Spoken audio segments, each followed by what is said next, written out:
यहाँ चाहिँ साथीहरू धनिया र जिरा छ। धनिया र जिरा भुटे। यहाँ चाहिँ तिल छ, सेतो खालको तिल भुटेर अहिले रेडी गरेको गाइजहरू। अनि यहाँ चाहिँ तोरीको दाना छ। यो चाहिँ मिक्सचरमा पिसेर अचारमा हाल्नलाई भुटेर राखेको।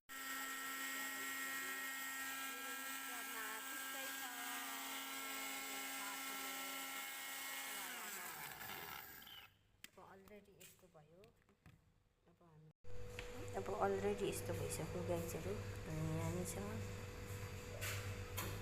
बनाउनुपर्छ यसलाई मजासँग अनि चट्टसँग खानुपर्छ। यो चाहिँ सुकाएर नि अलरेडी तयारी भइसक्यो गाइजहरू। अब मुलाको अचार लाउनुपर्छ।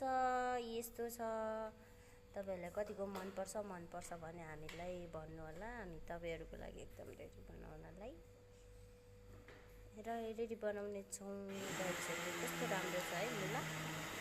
अनि सुकाएको घाममा कस्तो यतातिर त डढेछ पनि के, धेरै सुकेर हो यस्तो भएको। गाइजहरू कस्तो लाग्यो कमेन्ट गर्नु होला है त गाइज।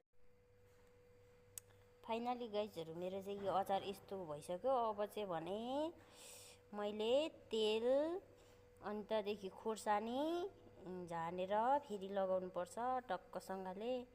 त्यस पछाडि बट्टामा हाले पछाडि अलरेडी खानेकुरा भइहाल्छ गाइजहरू। अनि मस्त चपचप खानुपर्छ।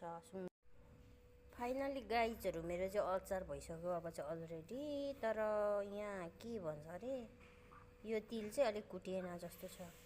फाइनली गाइजहरू अचार अलरेडी भइसक्यो, खाने बेला भइसक्यो। हेर्न कस्तो राम्रो छ। अनि यहाँ पनि छ अचार। कस्तो लाग्छ, हजुरलाई मनपर्छ भने मलाई कमेन्ट म्यासेज गर्नु होला। ओके, तपाईँहरूको लागि नै बनाइदिनु।